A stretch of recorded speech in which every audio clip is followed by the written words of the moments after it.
Okay, Sparta Indigo here again, and this time I'm going to work on a video I call Black Box, Empirical Evidence and Angular Momentum. This is my attempt at explaining piezoelectrics and why nobody knows it exists, and why it's so important to understand the physics we live under. All of these young engineers in engineering schools are trained that piezoelectrics is a black box. In other words, engineering schools aren't going to tell them what piezoelectrics really is. In the first 2 years of engineering school, it's driven into your head that there's no free energy. Whatever energy goes into a system is the only energy that can come out of the system. Now you get into electrical engineering and you come upon an electrical device called a transistor. And you're told that this transistor is an amplifier. It increases the amount of electricity. Now maybe at some point they say it's a crystal, and you're sitting there thinking, a crystal, huh? Well, how does a crystal, a rock, have usable electricity in it? Don't ask the professor how a rock has electricity in it, because I guess you're supposed to know that before you ever got into engineering school. You have to have been the son of a father who was an engineer with 30 years of experience in engineering, and with so much interaction with crystals from everyday experiencing working with them, that the intuitive insight just came to him as to what a crystal is and how it can have and give off endless electricity and modulate frequency. So what you're told is to look at the crystal as a perfect black box in which electricity is trapped in it. And the electricity in the black box just keeps oscillating back and forth endlessly. And the electricity can never get out of the black box, and the sides are perfect insulators in which electricity can never pass through the sides. Then, when the transistor crystal is hooked up to an electrical circuit, the energy still never escapes the black box.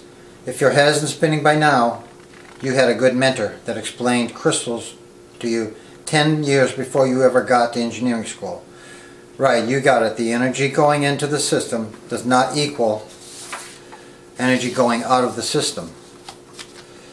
You've had that driven into your head 100 times for 2 years. In fact, if you look at a crystal in its simplest, most basic form as a source of energy that is vibrating the metal diaphragm of a speaker or a microphone, then you can see the energy going in is not equal to the energy going out. In fact, how can a crystal have endless energy coming out, endless amounts of energy going out, but no energy going in? And the energy is not coming from the binding energy of the molecules, or the crystal would turn to dust. So everything you've learned in engineering school so far is that there's no free energy. All energy going into a system has to equal the energy going out of the system. So now we find out that galaxies have black holes in the center of them, spewing out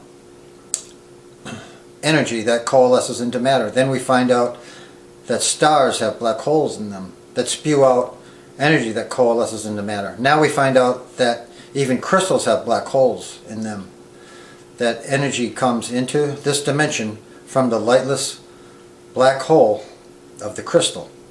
Then, as the energy comes out of the black hole, it slows down and turns into electrical energy. And when that electrical energy slows down, it turns into matter. That small amount of matter with black holes in it keeps congealing until it turns into stars with black holes. And those stars turn into galaxies with black holes at the center of them. So now we know there's no need for a Big Bang theory, because this angular momentum energy that leaks through and turns into matter.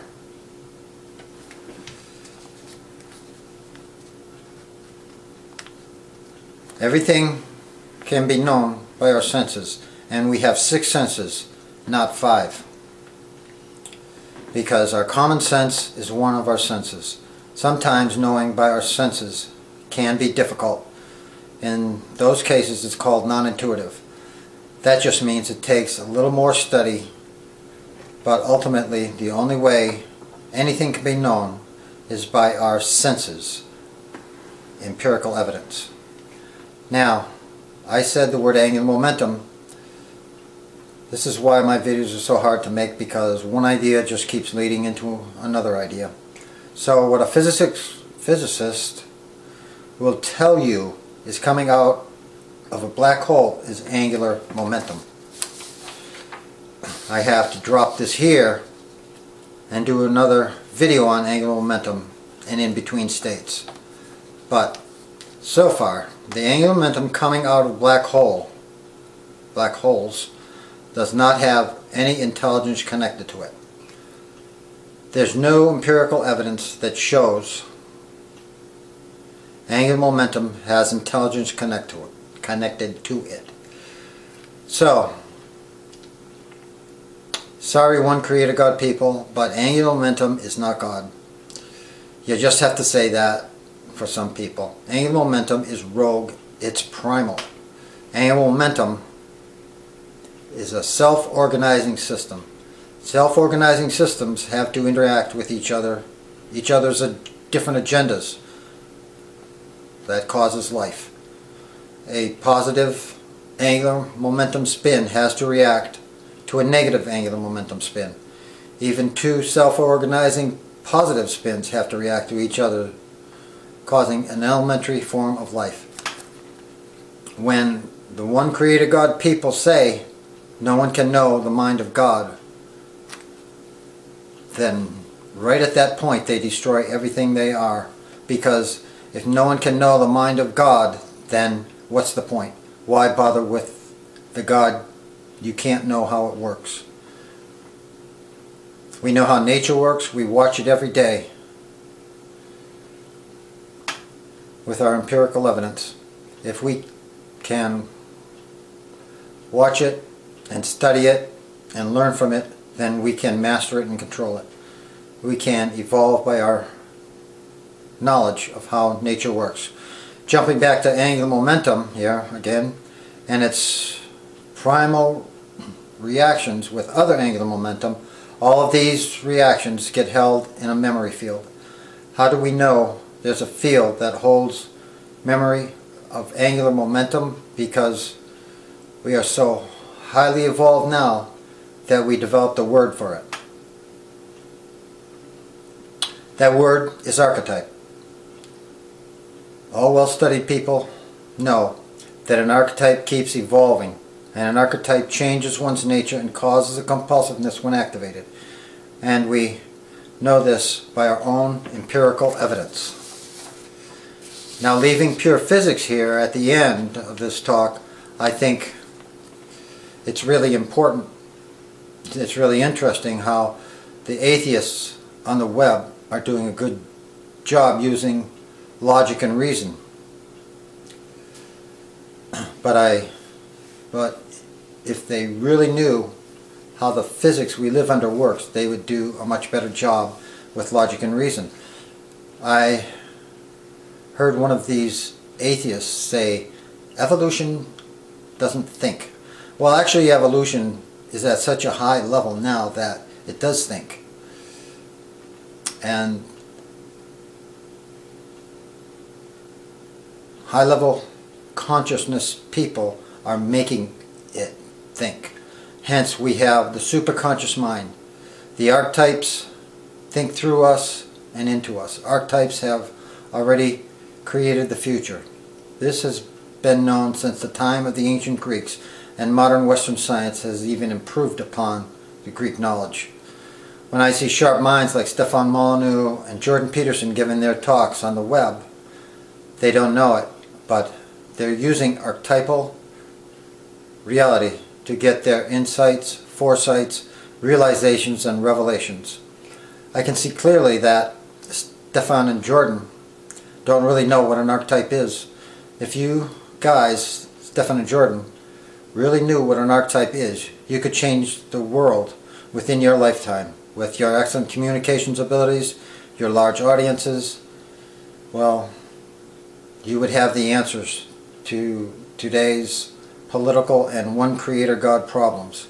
Also, Dr.Joe Dispenza is doing a really great job of showing how this relationship between our conscious, subconscious, superconscious mind and the archetypal dimension is really the only answer.